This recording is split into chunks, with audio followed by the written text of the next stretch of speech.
Olá, meus irmãos, a paz do Senhor Jesus. Para nós uma satisfação retornarmos aqui para a gravação da lição de número 8. A lição de número 8 que vai ser ministrada presencialmente em nossas igrejas no dia 19 de novembro de 2023. Estamos aqui nos estúdios do CETADB, auxiliados pelo Natan e também pelo pastor Adovilson Alves de Andrade. Pai do Senhor, pastor Adovilson. Pastor Hercules, tudo bem com o senhor? Tudo Mas bem? sempre Natan melhorando. Hoje está conosco, não é? Que bom. Que Deus abençoe a todos os nossos queridos irmãos que estarão acompanhando esta aula. Que Deus abençoe grandemente a vida de cada um. Muito bem, a lição de número 8, meus irmãos, traz por título Missionários Fazedores de Tendas. É o assunto que nós estaremos estudando com base no texto áureo desta lição, Atos capítulo 20, versículo 34, que diz: Vós mesmos sabeis que, para o que me era necessário, a mim e aos que estão comigo, estas mãos me serviram. É o registro que Lucas fez em Atos dos Apóstolos, capítulo 20, versículo 34, dando aqui um testemunho a respeito de Paulo, o apóstolo, aos gentios. A verdade prática desta lição diz o seguinte: é possível servir a Deus e aos outros por meio de sua profissão, onde quer que você vá.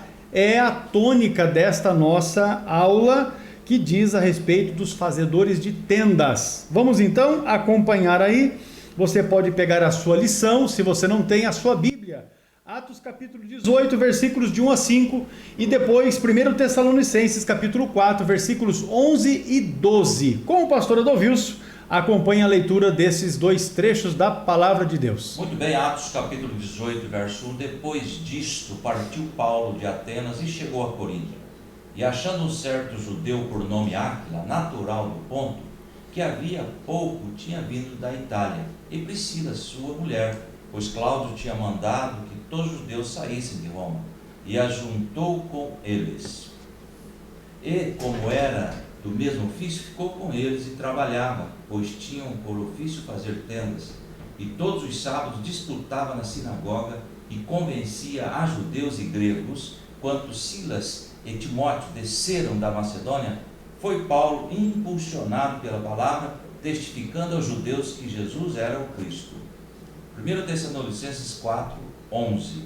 E procureis viver quietos, e tratar dos vossos próprios negócios, e trabalhar com as vossas próprias mãos, como já vos temos mandado, para que andeis honestamente para com os que estão de fora, e não necessiteis de coisa alguma. Muito bem, meus irmãos, está feita a leitura bíblica em classe, dois trechos da palavra de Deus, um deles em Atos dos Apóstolos, capítulo 18, versículos de 1 a 5, e 1 Tessalonicenses 4, versículos 11 e 12. Nós temos essa lição distribuída em três pontos principais. Os objetivos, então, de acordo com cada um desses pontos, no primeiro deles é relacionar a vida profissional de Paulo com a sua vida ministerial. No segundo ponto, é explicar a expressão missionários fazedores de tendas. E no terceiro e último ponto da lição, discutir a vocação, profissão e missões, a proposta do Evangelho para os crentes salvos em Jesus Cristo. Vamos lá com a definição da palavra-chave profissão. Pastor Adovilson. Significado de profissão: trabalho habitual de uma pessoa, através do qual ela consegue os meios necessários à sua sobrevivência. Profissão é emprego, profissão é ofício. Muito bem definida a palavra profissão, vamos avançar aqui para a introdução da nossa aula de hoje, que vai tratar a respeito de missionários fazedores de tenda. É preciso a pergunta, não é, que se faz nesta introdução: é preciso abandonar a vocação profissional para exercer o chamado missionário? Só existe apenas um modelo de chamado missionário? Ou o chamado missionário e a vida profissional são irreconciliáveis? Então, na lição desta semana, nós vamos estudar exatamente essa questão. É uma reflexão à luz da vida do apóstolo Paulo, como alguém que ao mesmo tempo exerce uma profissão e também anuncia o Evangelho de Jesus Cristo. De acordo então com esse exemplo bíblico que nós temos em Paulo, o apóstolo, vamos meditar a respeito dos fazedores de tendas. nós demos aí um destaque para os fazedores de tenda, porque era exatamente a profissão de Paulo, e nós vamos estudar a respeito disso no desdobramento da lição. O que essa expressão quer dizer é que até que ponto, né, a vida profissional e o chamado missionário podem e devem se encontrar para a glória de Deus, ou seja, há meios de você convergir de forma que a vida profissional possa andar paralelamente ou juntamente com a vida ministerial, o chamado ministerial e missionário. É esta a proposta da nossa lição, lembrando que na lição passada, né, na lição de número 7, nós estudamos exatamente a respeito do sustento dos missionários, que é uma obrigação da igreja. A igreja é que deve dar o suporte.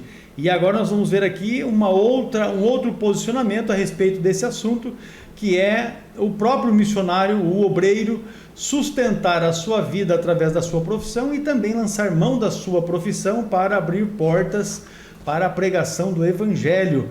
Lição bastante empolgante essa que temos hoje. Vamos então, avançando pela nossa lição de hoje, estudar já o tópico primeiro, a vida profissional de Paulo e a sua vocação ministerial. Com o pastor Adolvilson, subponto primeiro, a profissão do apóstolo Paulo. O texto de nossa leitura bíblica em clássica, acabamos de ler Atos capítulo 18, verso 1 ao 5, a respeito do exemplo do apóstolo Paulo, traz um termo missiológico a respeito do exemplo do apóstolo Paulo de fazedor de tendas. Eu trouxe aqui só uma curiosidade rápida que o professor pode trazer para os alunos. Por exemplo, que tipo de material eram feitas as tendas na época de Paulo? Os fabricantes de tendas usavam pelos de camelo ou cabra para deles obter tiras de tecido. Um segundo passo era a costura e faziam tendas para viajantes.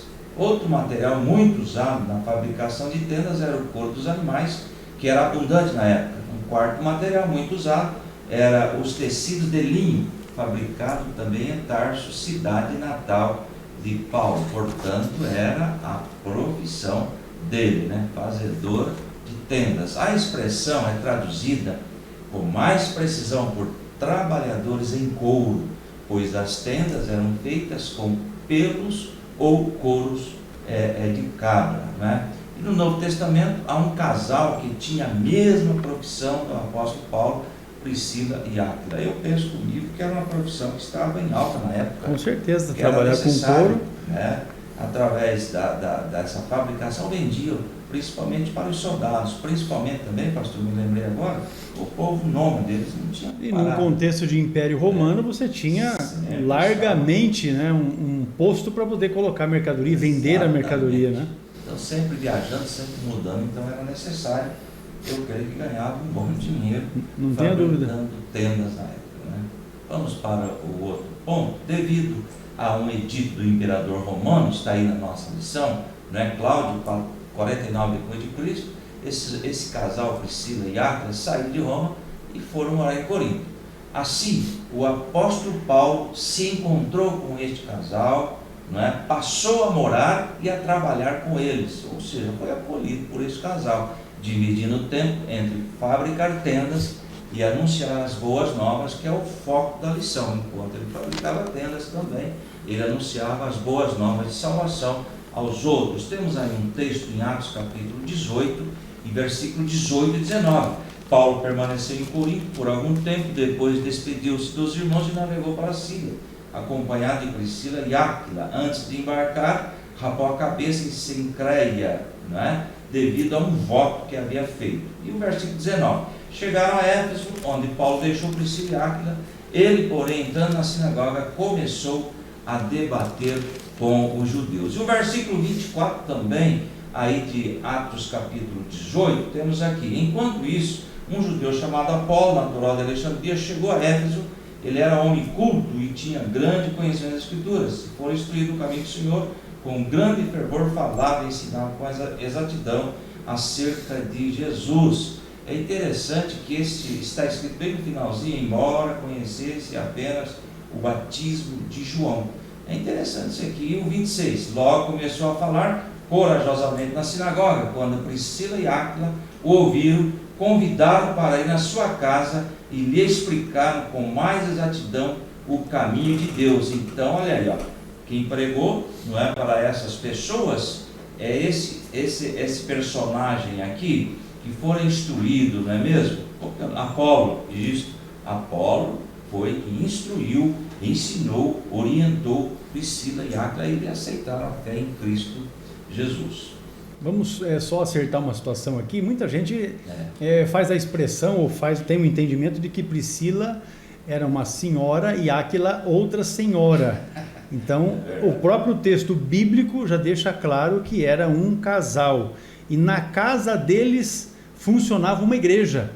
Não é? Quando você lê Romanos capítulo 16, que é uma referência que também está na sua lição, os versículos 3 a 5 diz assim: saudai a Priscila e a Áquila, meus cooperadores em Jesus Cristo, os quais pela minha vida se expuseram à sua cabeça, o que não só lhes agradeço, mas também todas as igrejas dos gentios. Saudai também a igreja que está em sua casa. Veja então, a casa deles era um espaço que eles cederam para que ali a igreja também pudesse se reunir. Então era um casal temente a Deus, era um casal abençoado pelo Senhor, e também um casal que era envolvido com a obra missionária, com a obra da evangelização. Como disse o pastor Adolvilson, quando eles chegaram e encontraram com o companheiro Apolo, eles instruíram o Apolo a respeito do batismo com o Espírito Santo, porque Apolo só conhecia a respeito do batismo de João.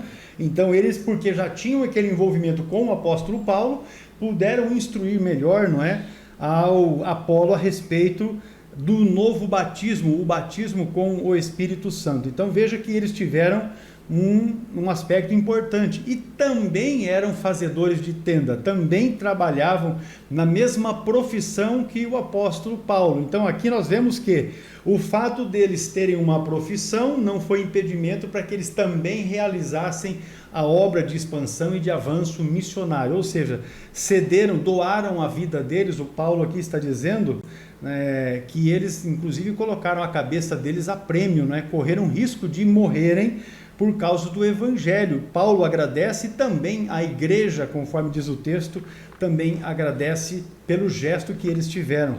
Algo muito, eu acho que maravilhoso para aquele momento de nascedouro, das igrejas.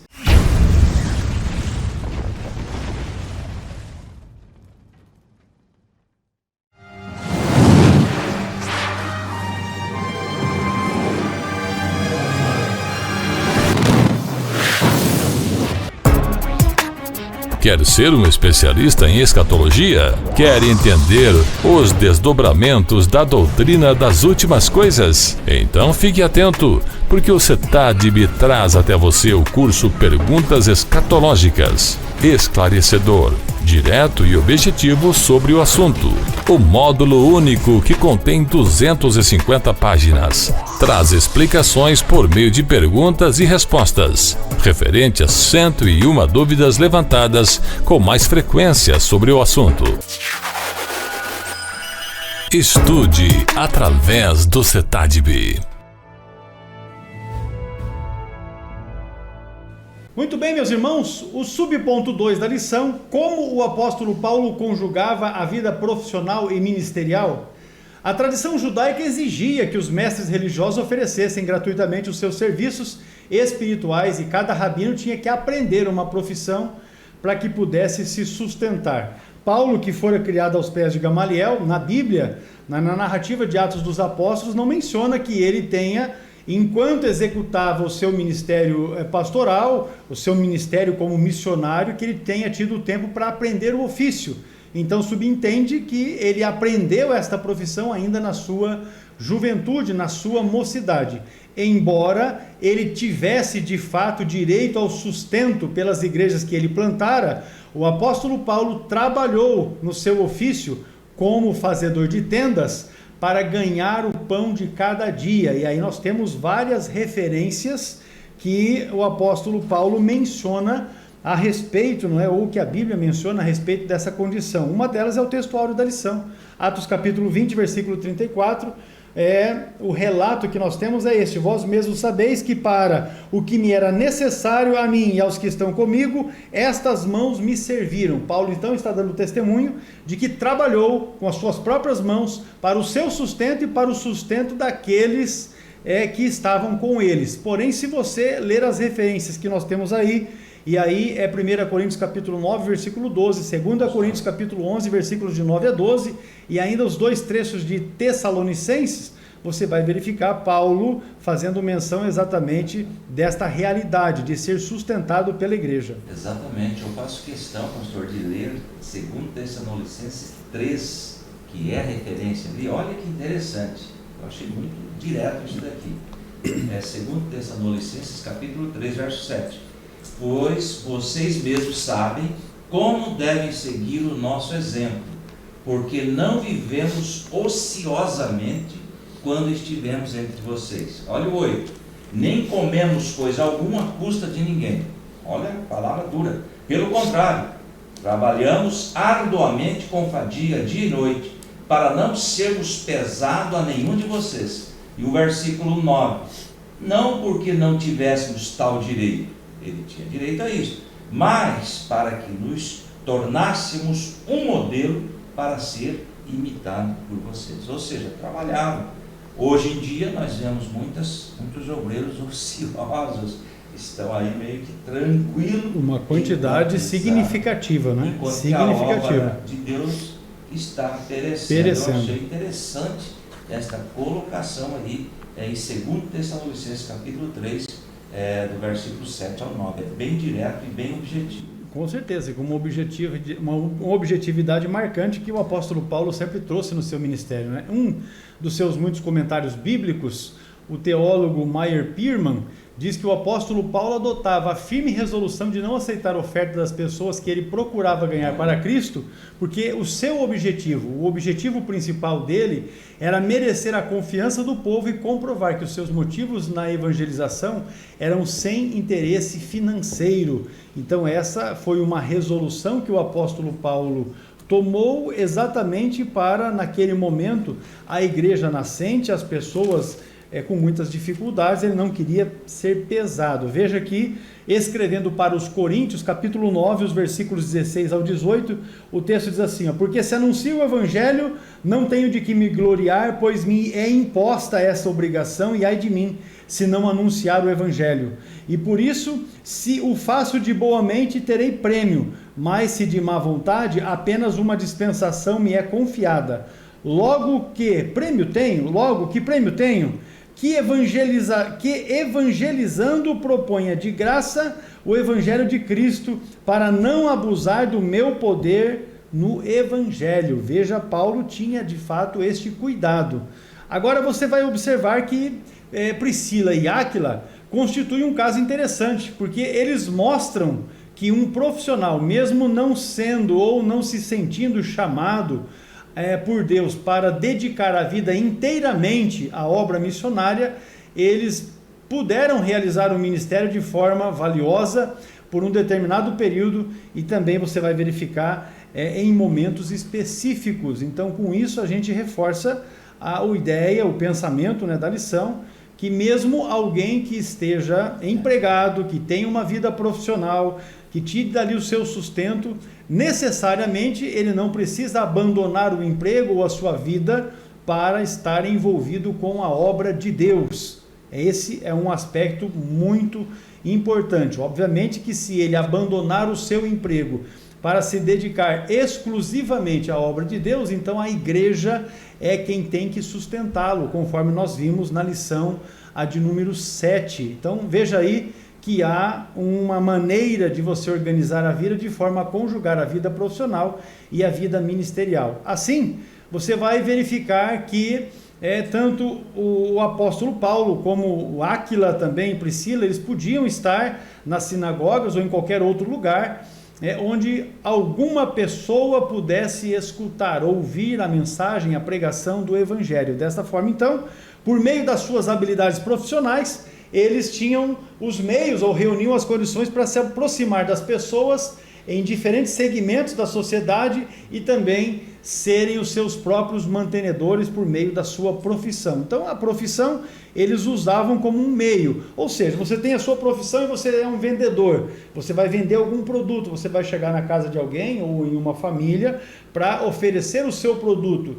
E enquanto você está ali oferecendo aquele produto que você representa, que você vende, você tem porta para poder ministrar uma palavra de Deus. Quem sabe até lhe será franqueada uma oportunidade para dirigir a Deus uma oração. Em alguns casos, como já vivi pessoalmente isso, as pessoas vão pedir que você esteja ali semanalmente, pelo menos uma vez, para estar ministrando estudos bíblicos para a família, para amigos que vão se reunir. Enfim, já vivemos experiências dessa natureza e que é possível totalmente. O tempo que eu vivi na cidade de Porto União, em Santa Catarina, nós experimentamos isso em nossa vida, uma vez que eu estive lá trabalhando com uma empresa de informática, mas nós tínhamos todas as condições, reunimos as condições para podermos dar estudos bíblicos que fazíamos às quartas-feiras em uma das residências de uma família que foi procurada ali, procurou a igreja, não é?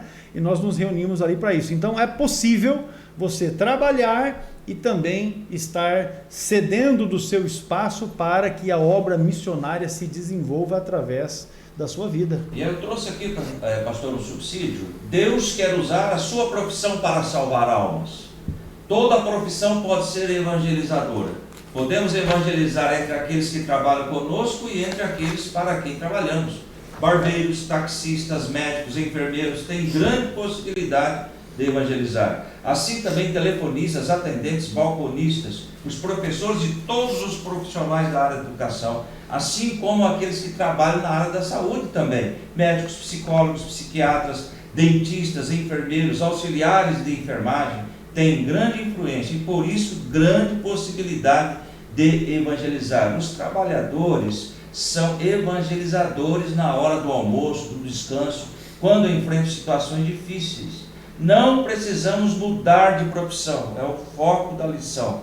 Não precisamos mudar de profissão, mas colocar a serviço da nova evangelização. O Senhor nos mostra que toda profissão se torna evangelizadora quando a colocamos a serviço do Mestre Jesus. Então, está aí, é o foco da lição de hoje. O CETADB é o centro teológico mais próximo de você. O aprendizado é monitorado por obreiros através de material autodidático e você pode estudar por extensão com um custo acessível. No CETADB você tem os cursos de nível básico, médio e avançado. Informe-se no site www.cetadb.com.br ou no telefone 43 3426 0003. Seja um aluno do centro teológico que mais cresce no Brasil. CETADB é o ensino teológico além das fronteiras. Muito bem, o subponto 3 é a ética que nós temos, né? A ética financeira na atividade missionária de Paulo. Esse é um posicionamento que nós temos e um exemplo do apóstolo Paulo. O próprio apóstolo Paulo considerava esse costume judaico incorporado ao cristianismo. E esse costume judaico dizia ou ensinava que os ministros deveriam receber ajuda econômica da parte daqueles para quem ministravam como uma norma legítima e correta aos olhos de Deus e até mesmo recomendada nas Escrituras, desde os tempos do Antigo Testamento. Nós já lemos aqui esse texto, mas nada impede que você releia para firmar, não é, essa ideia.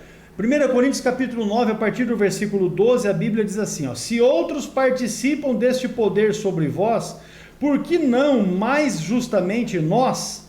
Mas nós não usamos desse direito, antes suportamos tudo para não pormos impedimento algum ao Evangelho de Cristo. Não sabeis vós que os que administram o que é sagrado comem do que é do templo? E que os que de contínuo estão junto ao altar participam do altar? Assim ordenou também o Senhor aos que anunciam o Evangelho, que vivam do Evangelho. Então veja essa ética de Paulo, não é, pastor? Pastor, lá ele fala que não aceitava. Aqui ele está defendendo que o obreiro ele pode ser integrado na obra e viver da obra. O que fica bem evidente é assim, é correto que o obreiro viva da obra, porém ele fez de propósito não se valer desse direito. Essa é a questão importante, porque pode ser de que aqueles que são inimigos da obra peguem aquele texto para poder dizer, não, o obreiro tem que trabalhar e tem que ser um miserável, porque a ideia que se tem é essa, que o obreiro tem que ser um miserável, tem que passar fome, andar maltrapilho, andar a pé, ou se for o carro bem arrebentado, porque se andar com um carrinho bom, já vai dizer que está abusado e tal. Então as pessoas estão enganadas com relação ao evangelho, e tem crente que é miserável, não é? Ele não tem temor de Deus e acha que o dinheiro dele não pode ser investido na obra de Deus, e fica até questionando dízimo, contribuição. É verdade, meu irmão, é assim, ó, quem não quer contribuir, não contribua. Quem não quer ser dizimista, não seja, e pague o preço. Eu não vou discutir, porque a gente fica às vezes nas nossas lives, que nós fazemos toda quarta-feira junto com o pastor Ciro Zibordi, as pessoas repetidamente vão ali e fazem a pergunta, o dízimo é certo, o dízimo é bíblico, e a gente fica ali explicando e tal, é chover no molhado, porque quem tem o coração fechado para Deus e para a sua obra, quem é incrédulo não vai contribuir. Contribuição, antes de tudo que tem de explicação bíblica, é um passo de fé. Quem tem fé vai dar 10% daquilo que ganha para ajudar na obra de Deus. Aí a questão é, mas o pastor aplica mal, o pastor administra mal, porque o pastor rouba o dinheiro da igreja, o pastor desvia os bens da igreja, o pastor faz mau uso do dinheiro. Isso é problema dele com Deus. A bênção de Deus sobre o crente que é fiel, essa é irrevogável. A bênção de Deus sobre aquele que é fiel à obra do Senhor, essa é garantida. Agora, se aqueles que estão sobre a administração fazem mal, eles é que vão no tempo oportuno se acertar com Deus. Eu escolhi ser fiel, e o meu conselho para você é que você também faça essa escolha, porque isso redunda em bênção para você e para sua família. Pode prosseguir, meu pastor. Muito bem, pastor. Eu quero só ler ali 1 Coríntios 9, 12, mas o 11 é bem claro para quem orienta as pessoas no campo espiritual. Diz assim, 1 Coríntios 9, 11: se entre vocês semeamos coisas espirituais, seria demais colhermos de vocês coisas materiais? Ou seja, quem ensina merece ser acolhido sim pela igreja, por aqueles. É que há pessoas que em algum momento na vida cristã se chateou com alguma coisa, e aí eles ficam contestando o dízimo, ficam contestando a contribuição na igreja, e ficam contestando, mas esses mesmos que são os contestadores, eles vão para a igreja, eles usam os bancos da igreja, eles pisam no chão da igreja, eles usam o banheiro da igreja, e porque não contribuem, no meu modo de ver, porque em algum momento são miseráveis de fato, eles também nem deveriam sequer estar usando essas dependências, porque as dependências da igreja são mantidas com o dinheiro daqueles que são fiéis. Essa é a realidade. A limpeza dos templos, e observe que se você tem uma pessoa que limpa voluntariamente, amém, glória a Deus e aleluia, mas se não tem, você tem que pagar, tem que assalariar, tem que registrar a carteira de alguém que faz esse trabalho ali, tem que recolher imposto, porque a igreja também tem que recolher imposto nesse sentido.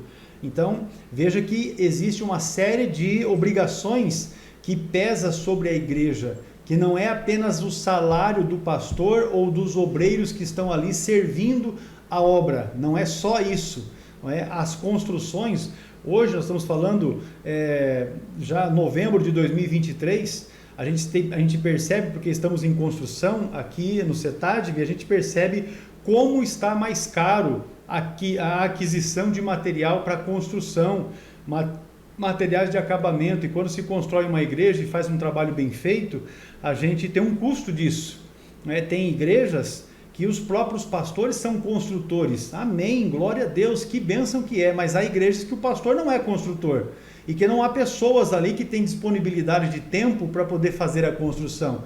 Nesse caso, a igreja tem que arcar com custos, e isso depende de recursos, e Paulo está sendo muito claro. Veja que ele mesmo, o próprio apóstolo Paulo, ele reconhece quando ele escreve a segunda epístola aos Coríntios, ele reconhece que não havia ensinado de forma adequada aos novos convertidos, aqueles que abraçavam a fé, o como deveriam sustentar a obra. Pode ver o texto da segunda epístola que Paulo escreveu aos Coríntios, do capítulo 12, o versículo 13, ele diz assim, porque em que tendes vós sido inferiores às outras igrejas, a não ser que eu mesmo vos não fui pesado, perdoai-me este agravo.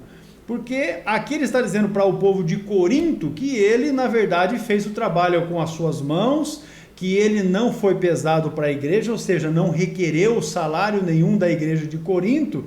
Mas quando você lê Filipenses, você vai ler ali na epístola aos Filipenses, especialmente o capítulo de número 4, ele dando um relato, não é, a respeito do seu trabalho ministerial. E eu vou aqui abrir o texto para poder referenciar melhor os irmãos. Filipenses capítulo de número 4, ele diz assim, ó, o 15 e o 16: e bem sabeis vós, ó Filipenses, que no princípio do evangelho, quando parti da Macedônia, nenhuma igreja comunicou comigo com respeito a dar e a receber, senão somente vós, porque também uma vez fui, porque também uma e outra vez me mandastes o necessário a Tessalônica. Ou seja, quando ele estava em Tessalônica, a igreja ali dos Filipenses foi quem sustentou ele. Então ele se fez valer do direito que ele tinha, mas aos coríntios, eles, olha, não quis ser pesado, porque vamos falar a verdade, a igreja de Corinto era uma igreja problemática, assim como temos algumas igrejas hoje, não é? Problemáticas nesse respeito. Os pastores, conforme a gente diz aqui no Paraná, passam apertado, passam dificuldade, porque o povo murmura até se o pastor anda a pé com calçado furado. Até disso o povo murmura, porque infelizmente tem crentes que acham que o pastor tem que andar na pior roupa, todo maltrapilho, todo arrebentado, quando não é isso a verdade do evangelho. E o apóstolo Paulo deixa muito claro isso, não é? Que não é para ser assim. Veja o texto de Gálatas, e aí eu vou encerrar aqui a minha fala para que o pastor Adovilso prossiga. Gálatas capítulo 6, e o versículo de número 6, ele diz assim, ó: e o que é instruído na palavra, reparta de todos os seus bens com aquele que o instrui.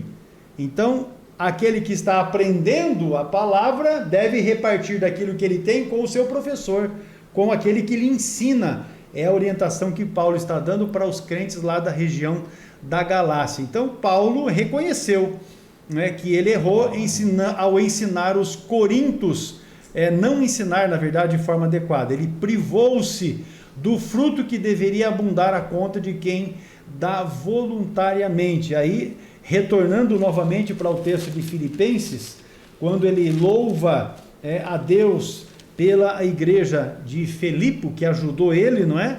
Agora no versículo de número 17, ele diz assim, ó: não que procure dádivas, mas procuro o fruto que aumente a vossa conta. Então ele está dizendo para o povo que ele não estava interessado no recurso que a igreja tinha ou no benefício que a igreja poderia dar para ele, mas ele estava preocupado de fato que o povo crescesse. E quando ele diz aqui de aumentar a vossa conta, é que o povo estivesse acumulando tesouros no céu, sendo abençoado de fato.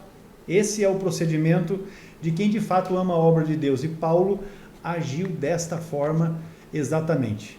Nesse versículo 17 eu trouxe aqui na linguagem de hoje, não é que eu só pense em receber ajuda. Pelo contrário, quero ver mais lucros acrescentados à conta de vocês. Ou seja, que o povo fosse abençoado, claro. Mais abençoado. Então essa ajuda era agradável a Deus, né? Que o próprio Deus iria recompensar muito mais aqueles que enviavam auxílio para as missões, né? Finalizando então esse aspecto da ética financeira da atividade missionária do apóstolo Paulo, Paulo geralmente não aceitava ofertas em dinheiro enviada pelas igrejas, e muito menos ainda as exigia. Então ele não apertava alguém e dizia assim, se você não contribuir, você vai para o inferno. Campanha dos não tinha esse negócio com o apóstolo Paulo, mas ele recebia ofertas voluntárias que tivessem sido enviadas. E aí já mencionei aqui o caso dos crentes lá de Filipos. Li o texto que os irmãos poderão ver novamente, aos Filipenses capítulo de número 4, os versículos de 10 até o versículo de número 12. Porque a igreja de Filipos agiu com Paulo no sentido de dar e receber, ele teve abundância. Em outros momentos, Paulo, na verdade, passou foi necessidades, mas enquanto a igreja estava sustentando ele esteve abundante, é o que diz o texto aí de Filipenses 4, versículos de 10 a 12. Encerrando então, meus irmãos, esse ponto primeiro, o apóstolo Paulo relacionou a vida ministerial com a profissional. Nós vamos para um intervalo, na sequência nós vamos retomar aqui a nossa aula já com o tópico segundo, e o tópico segundo são os missionários fazedores de tenda. Já voltamos. Olá, a paz do Senhor, eu sou o pastor Hércules Carvalho Denobe, diretor do CETADB, o Centro Educacional Teológico das Assembleias de Deus no Brasil, e eu venho aqui trazer para ti uma informação. Os irmãos entram em contato conosco e perguntam: pastor, como eu faço para iniciar a minha formação teológica através do CETADB? Isso é muito fácil. Eu quero dizer que você precisa rapidamente iniciar o seu curso teológico através do CETADB, porque com isso você vai enriquecer o seu conhecimento. Você vai potencializar o seu aprendizado bíblico e teológico através dos 17 módulos que compõem a grade curricular do nosso curso. Isso quer dizer que, ao concluir os 17 livros que você estará estudando através do CETADB, você receberá um certificado reconhecido pela CGADB, a Convenção Geral das Assembleias de Deus no Brasil, com 1.020 horas aula de carga horária. Olha que bênção! Aquilo que você vai adquirir através do estudo sistemático dos módulos que nós oferecemos e também da assistência às videoaulas que são disponibilizadas para a sua formação teológica e educacional. Vem conosco aprender a palavra de Deus.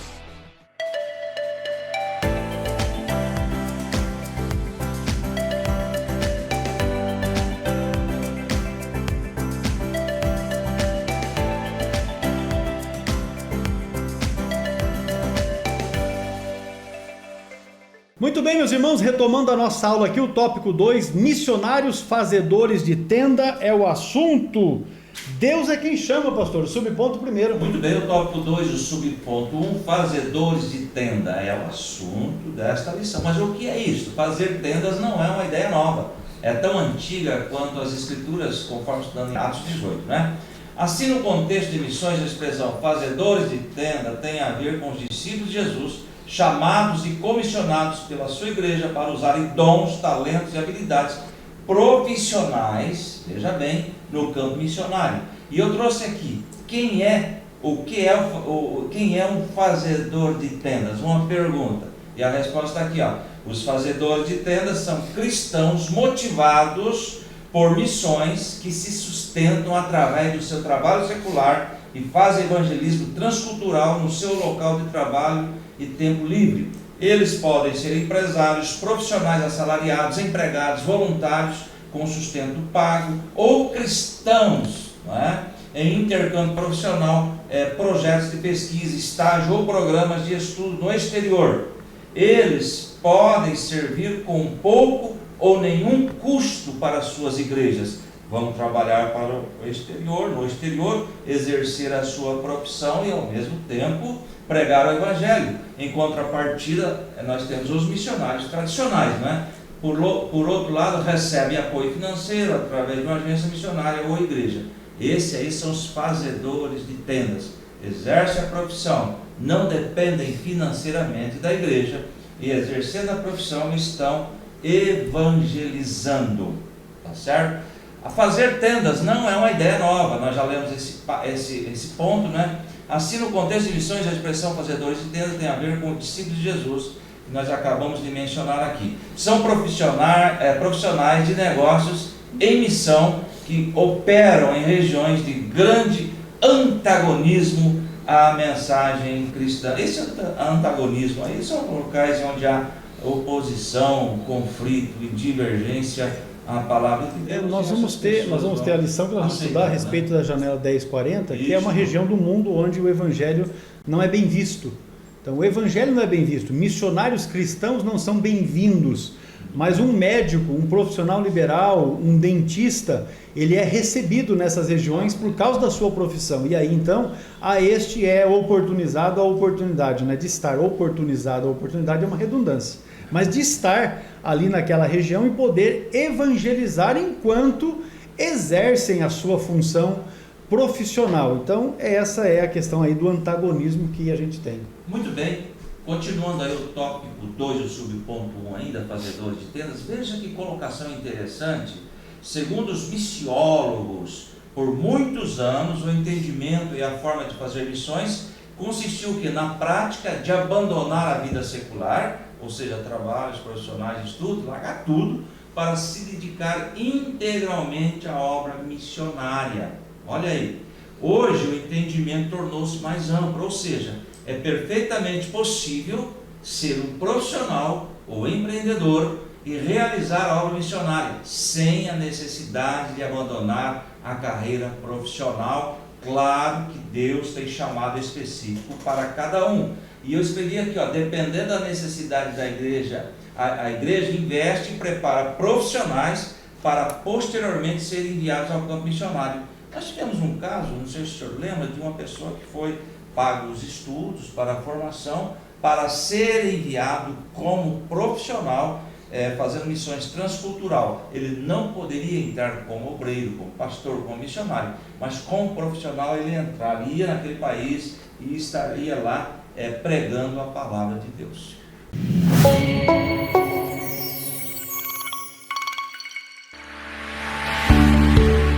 Bem-vindos ao mundo do conhecimento e crescimento espiritual. Temos o prazer de oferecer uma ampla variedade de cursos destinados a fortalecer a sua fé, aprofundar o entendimento bíblico e equipar você para um ministério significativo. Nossos cursos são uma jornada de aprendizado e descoberta que transformará sua vida e capacitará você para servir com excelência. O Superbox Aplicação Ministerial são 7 cursos para aqueles que desejam se aprofundar no estudo das Escrituras e aprimorar suas habilidades de pregação e ministério. Este box é a chave para desbloquear seu potencial como líder espiritual. Nossa missão é fornecer um aprendizado enriquecedor, onde a palavra de Deus é a base de cada lição. Junte-se a nós nesta jornada de crescimento espiritual e transformação pessoal. Este é o momento de se capacitar, crescer e impactar o mundo ao seu redor. Muito bem, meus irmãos, avançando na lição, o subponto 2, a força missionária no mundo, ainda ligado a esse tópico de número 2, que são os missionários fazedores de tenda, nós vamos verificar que as missões se tornaram um movimento global, ou seja, percebe-se a necessidade de realização de missões, não é? Em todas as áreas, em todas as regiões do planeta.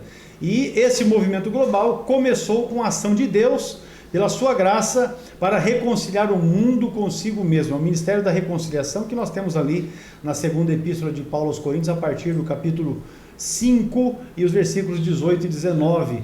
E Deus conta conosco para continuar com essa missão. Porque, como nós vimos, não é, na lição anterior, Deus não vai enviar anjos para fazer esse trabalho. Não serão os anjos que pregarão o Evangelho. São homens, mulheres, jovens, crianças, cheios do Espírito Santo. Nesse sentido, então, a maior força missionária cristã do mundo é formada por profissionais, empreendedores e estudantes que se movem entre culturas para servir a Cristo através de suas vidas e trabalho. Então, o jovem está aqui no Brasil e ele vai fazer um intercâmbio, não é? Um intercâmbio no que diz respeito ao seu estudo, por exemplo, na Europa, em um país ali na Grécia que seja, e ali ele vai ter a oportunidade de, enquanto estar lá estudando, poder também ser um agente missionário, pregar o Evangelho às pessoas ali, citando o exemplo que mencionei na Grécia, se é o caso.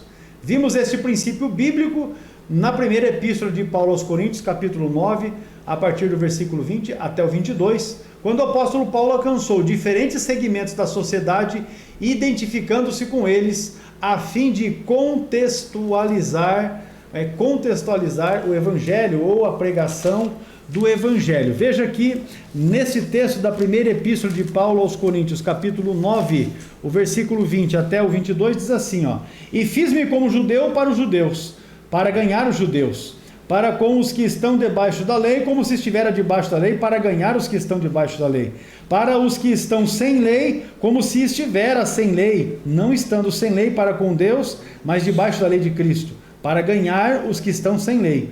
Fiz-me como fraco para os fracos, para ganhar os fracos. Fiz-me tudo para todos, para por todos os meios chegar a salvar alguns.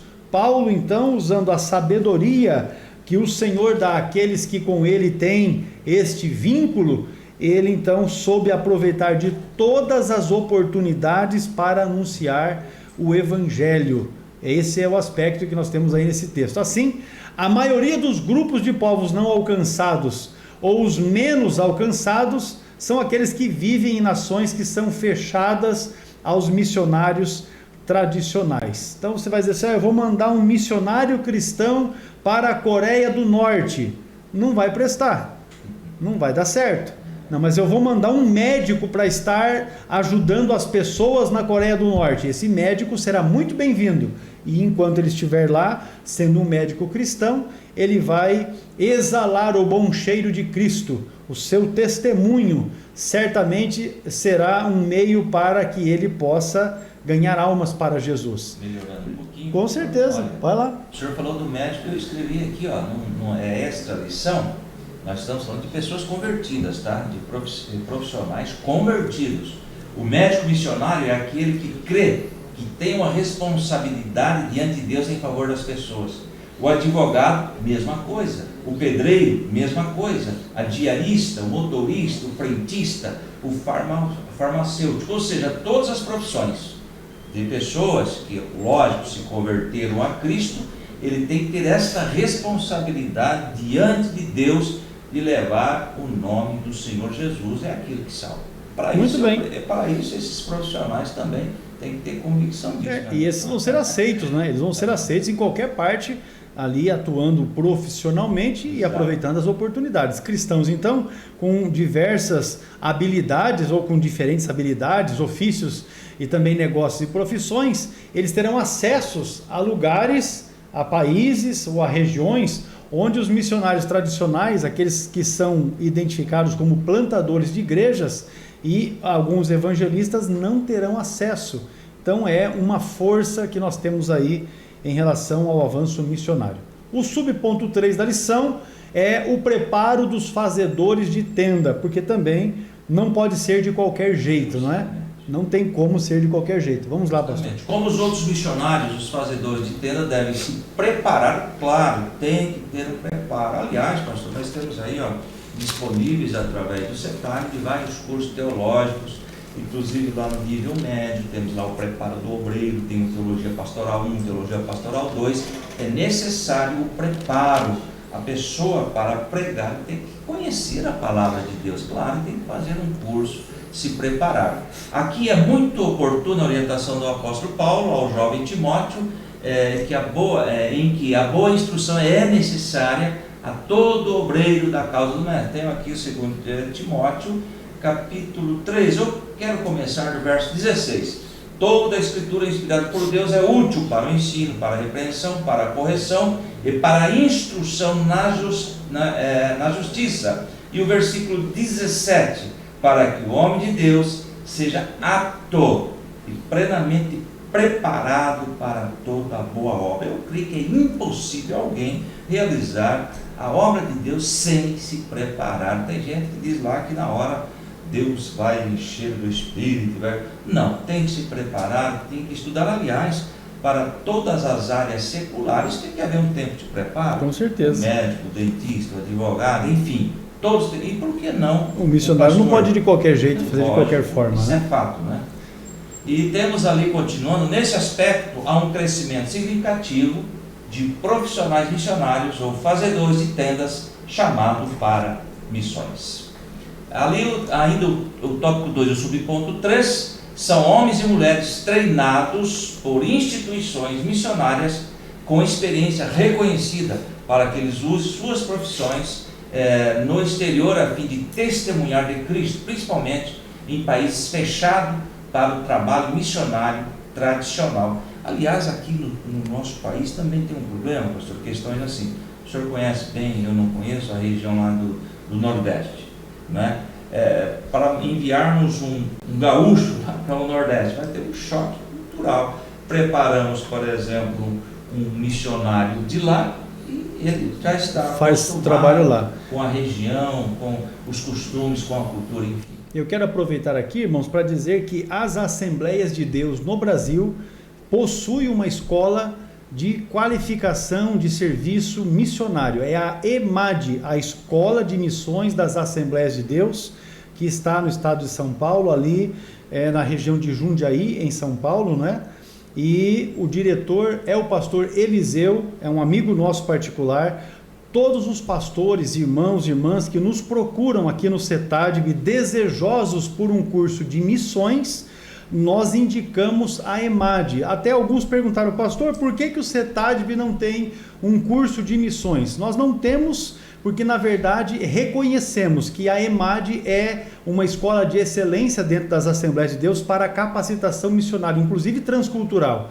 Então, se você deseja se formar missionário, se qualificar como missionário, se você é um pastor e deseja ter na sua igreja um curso de missões, não faça outro senão o da própria Assembleia de Deus, da nossa CGADB. A EMAD é a escola que nós indicamos. Procure o pastor Eliseu, se você quiser, pode nos chamar e nós passaremos o contato direto com o pastor, com a secretaria da EMAD, e você terá toda a condição de qualificar-se ou buscar qualificação para os obreiros aí, no que diz respeito ao preparo missionário. Com certeza você será abençoado grandemente. Encerrando então aqui esse subponto ou tópico 2 da lição, fazedores de tenda é uma expressão missiológica que se refere aos profissionais que fazem missões. Nós vamos aqui rapidamente para um intervalo e retornaremos falando sobre vocação, profissão e missões. Já voltamos.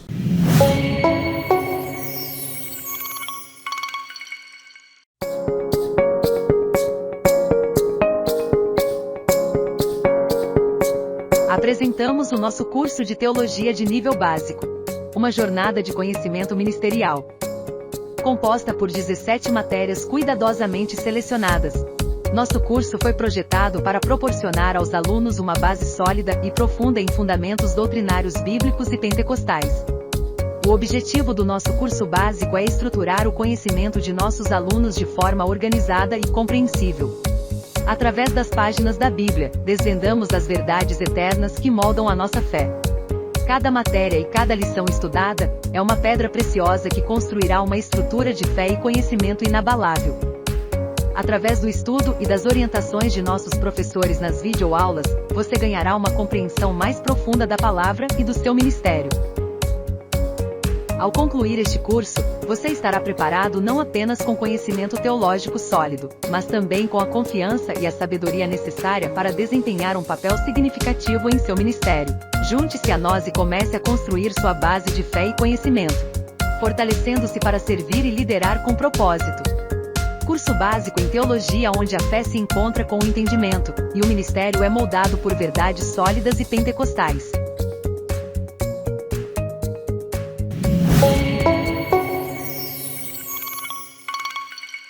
Muito bem, retomando a nossa aula, o tópico de número 3 fala sobre vocação, profissão e missões. Pastor Adovilson, Deus é quem chama, é o subponto 1 da nossa lição. Esse é um ponto interessante, é Deus quem chama, Ele conhece o coração das pessoas, o desejo, mas é Ele que chama. Muitas são as oportunidades para nos envolvermos com os trabalhos em nossas igrejas locais. Grupos evangelísticos de grande impacto, organizações missionárias relevantes no contexto nacional e até em outros países. Agora, todavia, é Deus quem coloca em nosso coração disposição. Nós fazemos esta obra porque Deus coloca em nosso coração essa disposição, essa disposição ou aptidão para executar um determinado ofício. Esta lição, pastor, eu trouxe aqui Filipenses 2:13, que diz assim: pois Deus está agindo em vocês, dando-lhes o desejo, veja bem que coisa impressionante, dando-lhes o desejo e o poder de realizarem aquilo que é do agrado dele. Então é Ele trabalhando, é Ele que nos dá que coloca em nosso coração esse desejo de estar realizando a obra do Senhor. Nesse caso é Deus quem capacita, comissiona e habilita cada crente para uma determinada missão no mundo. É Ele quem gera em nós, olha aí, o envolvimento com causas específicas que nos levarão a trabalhar em atividades que fazem sentido, inclusive na realização pessoal. E eu trouxe aqui, que coisa interessante, 1 Coríntios 9:16, na linguagem de hoje. Contudo, quando prego o Evangelho, não posso me orgulhar, pois me é imposta a necessidade. Ou seja, depois da conversão, pastor, ele sentiu necessidade de levar adiante, ganhar outras pessoas para Jesus, porque tinha algo que preocupava a alma desse nosso querido apóstolo Paulo, né?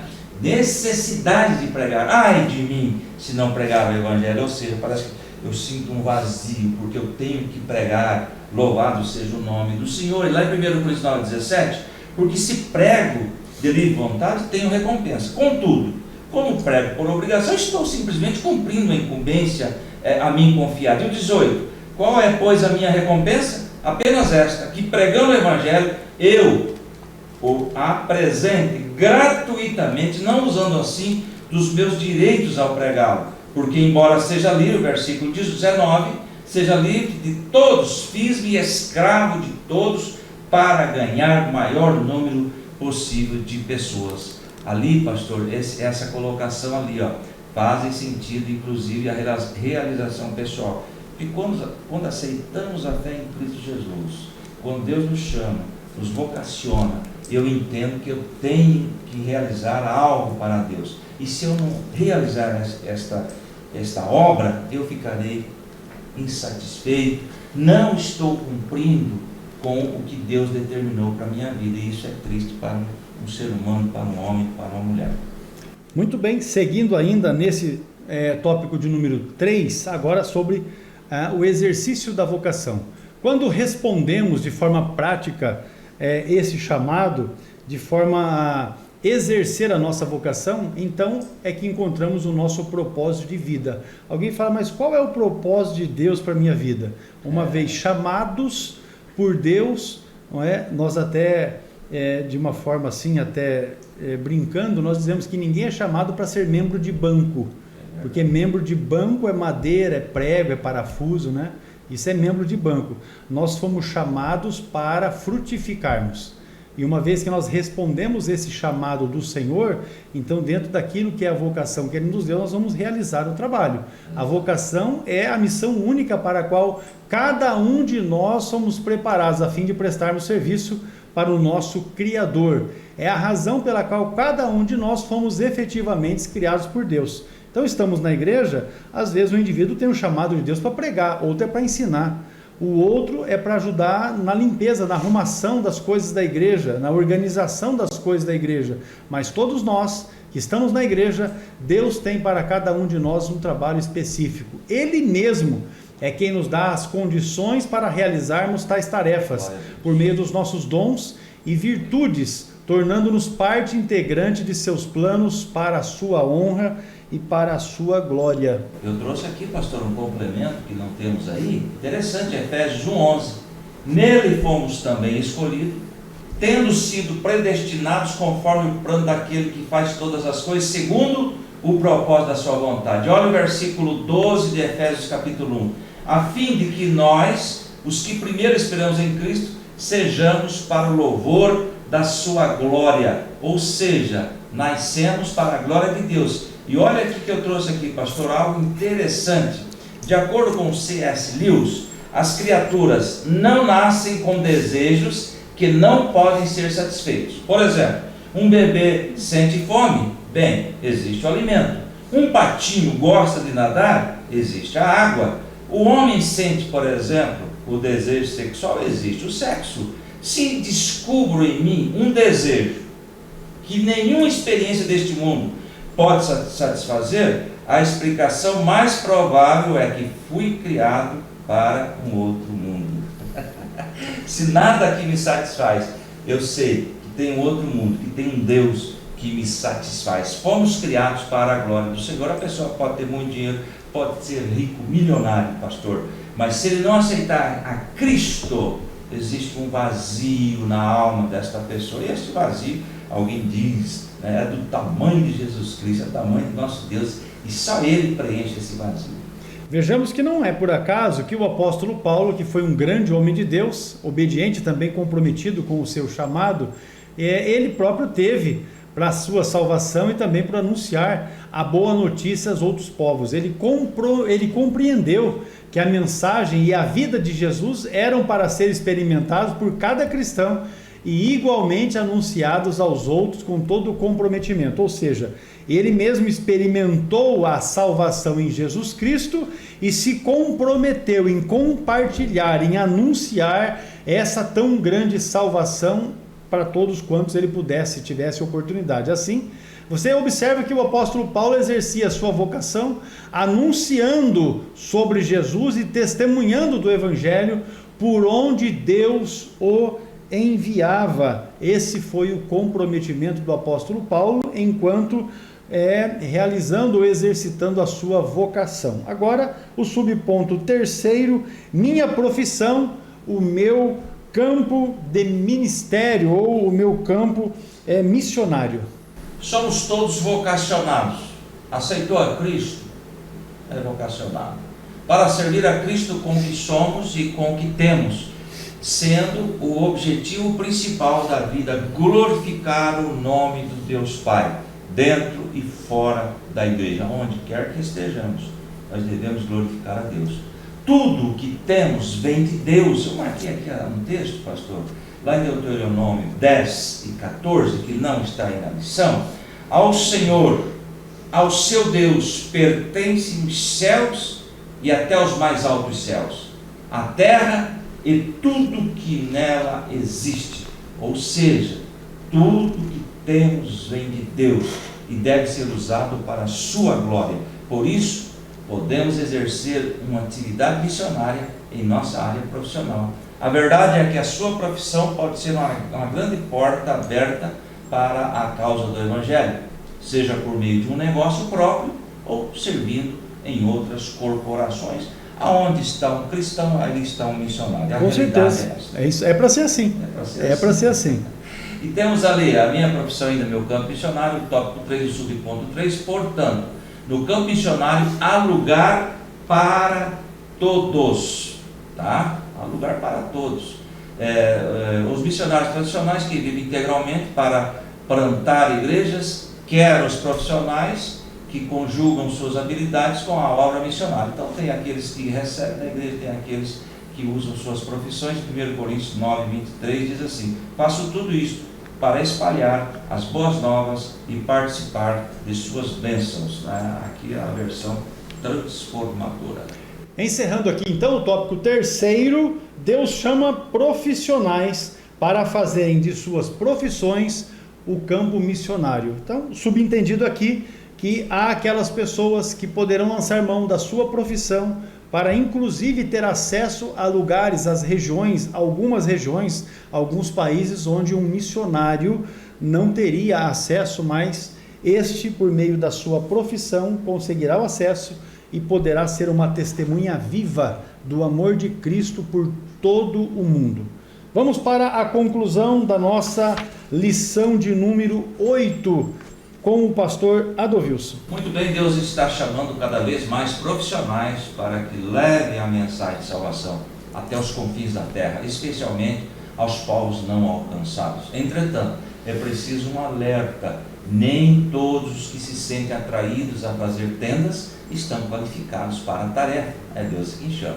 É necessário examinar os motivos e avaliar a disposição espiritual. Daí a importância do trabalho da igreja local na descoberta de vocações. Isso é muito importante, pois é onde o crescimento espiritual ocorre mais plenamente no contexto de uma igreja saudável, acompanhado de um programa pessoal com o objetivo de levar a pessoa a desenvolver o conhecimento de Deus e das Escrituras.